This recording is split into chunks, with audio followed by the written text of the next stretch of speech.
Just off the highway in Glade Spring, there sits a little unassuming place, Sweet Ed's Diner. Now, this place is famous for great food, great conversation, and it feels like you're walking back into time with the relationships that you get to have.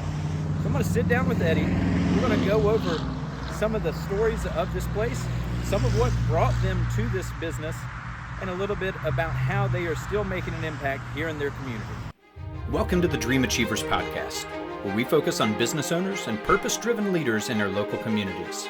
We meet people every day where we shop, eat, and do life, and want to bring their stories to you each and every Wednesday. Now, let's get to this week's guest. Hey, welcome to another episode of Dream Achievers Podcast. This is Andy, and I'm joined today by the Ed in Sweet Ed's. Ed, thanks so much for joining us. Welcome to the show. Thank you, buddy. Man, this is a really cool place right here outside of kind of the main drag in Glade Spring. But, this is not your first time of being in this space. Tell me a little bit about your history and about this building. You're right, Andy. I was, my mom and dad had this back in 76 to 80, 81 era. So I was a small kid raised in this building. And it's kind of changed from back in those days to what it is today, but there's a lot of history tied in my family to this building. Well, that I can speak as far as with growing up in a certain business and kind of the memories with that. We grew up that we had Homemaker Auto Parts, and I can still remember the memories of stocking shelves and spending weekends there, and just kind of the ins and outs of, you knew every nook and cranny in the building. So you're probably the same way here. I've got memories of stealing tips and playing pinball.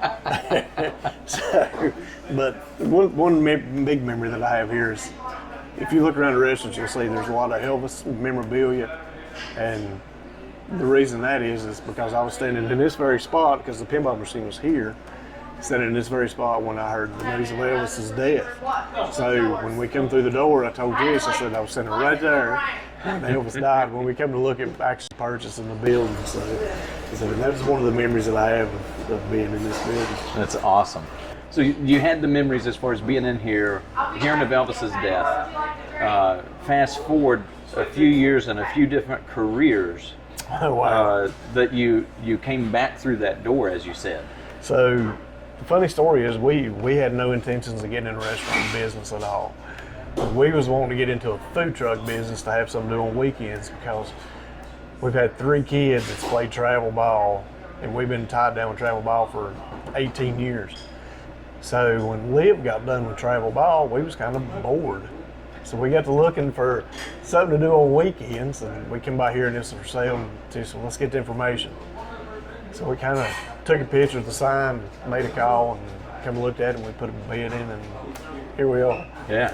So now have been open officially. September the 11th Okay. will be the 1-year anniversary. Yeah, it seems like it's been a blink, I know. but it's always busy. Everybody that I talk to that's when they're coming through the area, I tell them you got to stop off, you got to go, and it's always happy faces whenever I'm talking to people about it. With as much time as you've spent in this community, how much influence does that have as far as those relationships? It does a lot. I've seen a lot of people I went to school with. Of course, I've been out of school for 32 years. I won't tell nobody that one. But I've seen a lot of people I went to school with that, I kind of lost ties with, that they didn't realize it was me that had opened it. Of course, through the cell phone world, and you meet a lot of people, and a lot of people I've reconnected through that. But when we opened it, I just wanted to kind of bring food and stuff that I was raised on. A lot of people hadn't had that options. For instance, we do cabbage rolls. I had people say, I've never had a cabbage roll. I wasn't raised like I was, but we do cabbage rolls every so often, but we do home cooked meals and burgers. But being through the years, through the cell phone business, whole 9 yards, connection, and got to reconnect with a lot of those people here. Well, you have that kind of a sense in the community of a place that people go when they meet. Right. I know that we'll come over, we'll meet my mother-in-law over here that lives nearby, and people like that. That's just, when you can connect around food, it's a different experience. Right. And for a lot of people, they remember connect around food, whether it be Thanksgiving or Christmas or Easter, things like that. But this is something you're coming to daily, when you're having those connections and those memories over food. So the menu, you guys have some stuff that kind of rotates through. Are those items that you all grew up with? So it is like anything that's on our daily special is meatloaf, chicken casserole, cabbage rolls, open face roast beefs. Anything we do as a daily special is what we was raised on. Fried chicken, we've done fried chicken, chicken and dumplings. So all that stuff that we was raised on. And I just wanted to bring out to people how we was raised and what, and you know, a lot of people says it tastes like mom's did. And it's just, it's good to hear people talk, hey, like my mom fixed, I'm glad you're doing this. Yeah. So it makes you feel good to get that kind of I comment. remember you telling me a story about the lasagna, about you know, the special nature of that lasagna. You want to share a little bit about that? Which one was that? There's a lot of lasagna stories. I think it was just as far as about Tish and going through and you know, making sure that was on the menu. Oh yeah, the lasagnas, it's a lot to make. It's very time consuming. But Tish says, when we do this, we're going to make sure we get this lasagna. And then not only do we do the regular lasagna, we do a gluten-free lasagna, which makes it that much harder because gluten-free is hard. But we offer a lot of gluten-free options. So, but she was bound and determined that we was doing lasagna, and I said, Tish, I just don't know that lasagna is going to go with certain people. And it blows up every time we have it. Yeah. We got people messaging me on Facebook saying, hey, when you going to have lasagna again? It's good. If you haven't had it, I can speak to it. It's good with that. You know, you mentioned that you said, hey, you were looking at opening a food truck. Right. And I can remember years ago that we would talk about the hot dog man in Abingdon and how special it was. And it was kind of before food trucks came through the area and were big. But what was it about the food truck on the weekends that you went, you know what, my downtime, that's what I want to do? I always like grilling, doing different stuff. I mean, just trying oddball stuff and seeing how it gets. And every time I fix it, if somebody comes to the house, hey, try this, man, this is great. So we just kind of got the idea because we got bored, like I said, at home because we didn't have weekends fulfilling kids taking our weekends up. And we just had extra time on our hands. And Tish said, we'll get in a food truck. And just so happened, we flipped through the TV and seen a food truck war TV show. And it's pretty interesting to watch how they do and the competitions have. And I told Tish, that'd be pretty fun. You know, we just do it on weekends and do whatever we do through the week. But our food truck is stationary. And you see a lot of local businesses that have went from having a stationary to maybe having a mobile option and kind of going out and do that. But when you've got a line out the door and people that are saying, hey, I'd love to come in, but I've got to eat sooner than I can get in.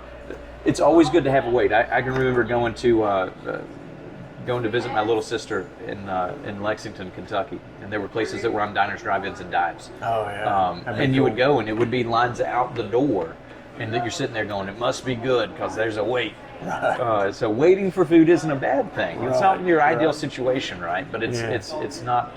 It's not good, but it ain't good. It lets you know that what you're going to get is going to be worth your time with going through. Now, I see on the menu that there's some special burgers, special names, things with that as far as with your kids. Yeah. And I've seen some of your kids in here involved in the business. Right. You know, what are some of those lessons of having family in the business? Having bringing out of retirement some special cooks to join you. Yeah. It's good and bad. It's of course in the busy time, like you say, lined up out the door, it gets heated, but we've been blessed to be able to have. We got Kayla, which is our oldest daughter. We got Liv, which is our youngest daughter. She just left, by the way. And we got Mom. She's in here Monday through Friday. You can't run her out of here. She loves it, but this is part of her heart from when her dad had it. And but it's just Mom's the special menu we have. That's her cooking. A lot of the desserts, her Tish does all the desserts. Mom does a lot of the desserts. But Dyson, we got a boy too. He's a lineman, so he don't get in very much. He gets in to eat. He gets in to eat, but that's he don't partake of anything else. But yeah, when we opened, we got our kids to create their own burgers. So it's funny. I mean, Dyson and Kayla's, it's a gobble mess. Kayla's got an onion ring with macaroni and nacho cheese and jalapenos. Dyson's hot. It's hot. Jalapenos, spicy barbecue. Lib said, I got to up my game. Mine's just peppers and onions. So it's just, we got different varieties, and it's pretty interesting to watch. Well, a lot of people that went through the pandemic with COVID, especially restaurants, got hit hard with this. You came through on the backside of that. Right. But what you still get to experience is the crazy raise in prices of food and being able to go through and still have a quality product that you're giving out to people. How do you balance that when you're trying to look at it and go, hey, I want to offer all this great food, but things like chicken have quadrupled in price. Right. Well, we've raised our prices on one item, which is the special. We're actually fighting not to raise prices on the beef, but the way the markets look, it keeps going. And I'll just tell you, I'm paying $22 more on box today than what I did the day I opened. So it's went up. We hadn't raised our prices yet. We're fighting. Hopefully, it's going to start coming back down some. But if not, eventually we're going to have to look at raising. And something I don't want to do. Yeah. But it's hard. It's time you got power bill, gas bills, and now you get your food bill that's increased from what you had set your limits on it. It's tough. There's months I won't take a check, but we make it happen. Now, you have people that come in that are working. You have staff that's here. So many people can't find staff. Right. How have you found the people to work that are the quality that you have that are here? Just a fun environment.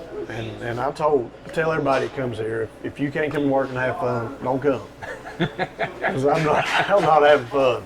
So we've been blessed. I've got a list of people that's asked for jobs, and I keep them because you never know how much to call somebody up. But I've got 3 people this week, and another local business has told me that they're looking for jobs and they want to come work for me. But listen, man, I'm about having fun and just a good environment, a fun environment. Well, it's one of those things. If you've ever worked in a restaurant before, you can know, and I can vouch for this in my time. It can be fun and it can be miserable. You're right. And you can still have fun and be miserable. There's going to be times. I know the last day that I ever worked in a restaurant was Mother's Day. Oh wow! And that was one of those that I looked at the calendar and I went, all right, I'll stick through an extra week just to get you through that because I don't want to be in that spot. But there are times that it can be very hectic, very chaotic. Very crazy. How do you stay calm in that? It just you take what you're dealt. The staff we got. If I miss something, a waitress will find it. And it's really good because you see a waitress say, hey, this is not supposed to have onions, or this is supposed to have this, we'll do it. Oh, I'm glad you found it before we get it out. But it's just, we all pull together, and it's like one big fun family environment. Yeah. And the people here ain't afraid to call each other out. But it's like you'll have a 5-minute quarrel, then it's like it never happened. It's just all going to squash. So, but it's times is trying sometimes, but with the staff I got, I couldn't be any more blessed than what I've got. And that's great. And people will tell you, workers are hard to come by. Number one, right? People that are good at doing it, even harder. Exactly. So the fact that you have a waiting list of people that are like, hey, if there's a spot that opens up, I want on your roster. I want to come in. Is a blessed position to be in. Absolutely. Now you got to actually take some time off recently.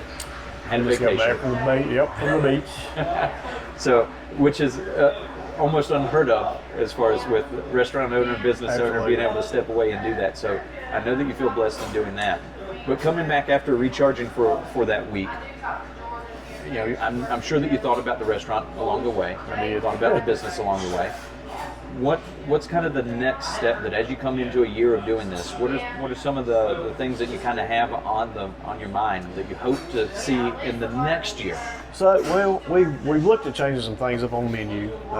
Every time if we get a chance to go out and eat, we try to scope menus and see, hey, is this something we would like to do?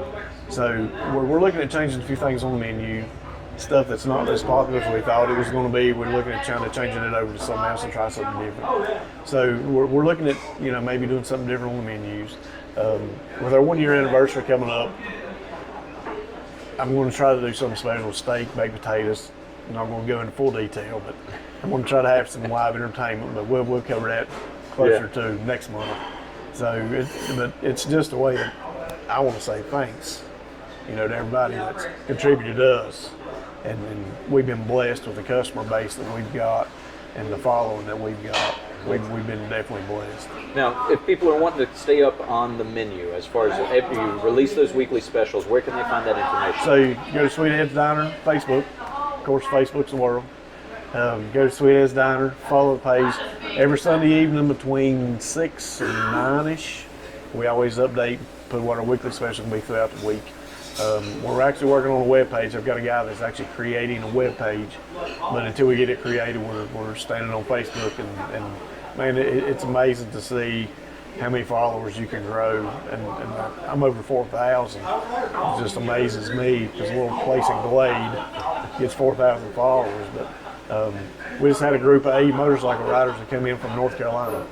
So it's just, you know, Facebook travels. Yeah. And Facebook's definitely been a blessing for us to get the word out. You said that somebody had told them, hey, if you're going through there, you can't miss this. Yeah, they referred, said, man, you got to stop and eat here. So we were sitting here looking, and here come 8 motorcycles rolling in. And I thought, great.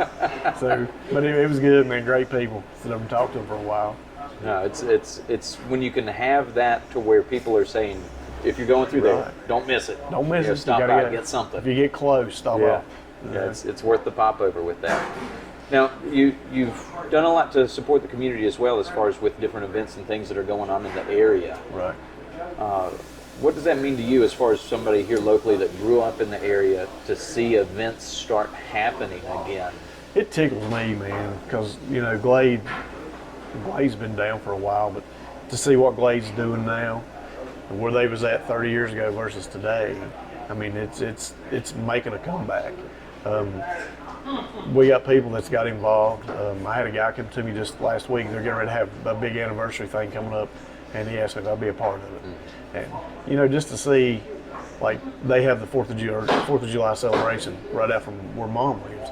And I rode out just to check and see what it was. And, I mean, it was packed. For 5 streets, 5 blocks, you could find a place to park. And 30 years ago, you'd have never had that. Yeah. So, you know, it tickles me to see Glade doing that and prospering where they are. When you can see people that are coming in the community that maybe weren't here 30, 40, 50 years ago, but are coming in and doing things to be able to continue to that next phase of everything. That unfortunately, in the area that we're in, that there's a lot of these towns and communities that have taken major steps backwards and fallen into disrepair, and people don't want to put the time and effort in anymore. Right. But that doesn't seem like the case here. It seems like that it doesn't seem that people are willing to give up, that they're saying, no, we're looking forward to what's this next 10, 20 years. Glade's a great community, man. It's just, it's kind of a, I always like to say an older community, not speaking of age, but, you know, you still got neighbors that helps neighbors, and, you know, you don't have to make a phone call and say, hey, I'm kind of stuck here. Can you come and help? Yeah. You know, if a neighbor sees somebody struggling, they go help. So Glade's a great community for stuff like that. But it's when you can have people that care about others around them. Right. It doesn't matter where you're at. Right. That's important. That's important. People want to be part of that.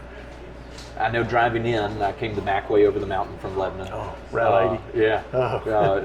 But you know, it's kind of like you come out and all of a sudden everything is, you know, once you come to the college, that everything opens back up. Yeah. But I can only imagine the people that came through years ago on, you know, railway and everything else with that, and kind of the booming nature that it would have been through here. Right. Of trying to say, okay, well, how do we find that next thing that's important for here? How do we find that? And a lot of it is tourism. It's people coming through to see the sites in the area, whether they come to Grayson Islands or they're, you know, come to different stuff, and that you're just a hop, skip, and a jump away, and you're here. So if you're going to be visiting any of those things, if you're going to Damascus, if you're going to Abingdon, if you're at the Highlands Festival, if, you know, whatever it is, that you're just a short jaunt away, and that you're here and you can enjoy this. Right. For you, what do you want to be remembered as here in the community, as far as with the diner? I mean, there's probably people that still remember with Mom and Dad. Yeah. And that are telling you stories today. You know, just that I helped the community. You know, I don't take no praise or glory for whatever, but I couldn't do this without these guys or people coming in and eat. I couldn't do it without those guys. So I wouldn't take credit for none of it. Yeah.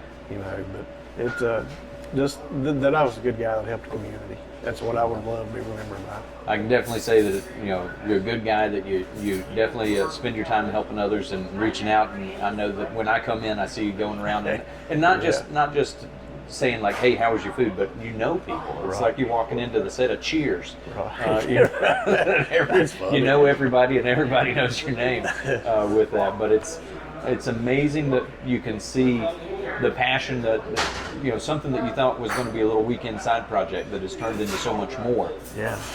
With that. Turned into a life. Yeah. A way of life. But Ed, I appreciate your time to be able to share with that story. I always like to kind of leave people with kind of your biggest takeaway, the kind of lesson learned in doing this. Whether it's business, professional side or personal side, but when you open a business, right, and you step out of more of the corporate world into that it's yours, Right. and you're the business owner. What's kind of the biggest lesson that maybe you've learned in this first year that you would go back and tell yourself this time last year, hey, be ready? Gosh, there's a lot of them, man. I didn't know anything about running a business, to be honest with you. I mean, I ain't gonna lie about it. So it's one of those things that we kind of fumbled and stumbled, and hey, we figured it out. I mean, we'd get one direction and make a U-turn and come back another direction. But, it's just keep improving on what you're doing. That's when you get comfortable and you get where you think you're at your height, don't be comfortable with that. Kick it in another gear so you get a little higher. So that's what I'm interested in doing next. I think if you're always comfortable of saying like we can do something better, we can do something different, Right. always improving. You're not Right. just sitting on your laurels, resting, which definitely would not describe you. None of that. But when you can get through and do that is a great thing. And I appreciate the time to be able to go through. Thank you. If you haven't already, be sure to like, share, subscribe so you never miss an episode as we continue to share the stories of people in Central and Southwestern Virginia. Until next time, this is Andy. And I'll catch you down the road. Thank you. This has been an M3 Marketing and Media production.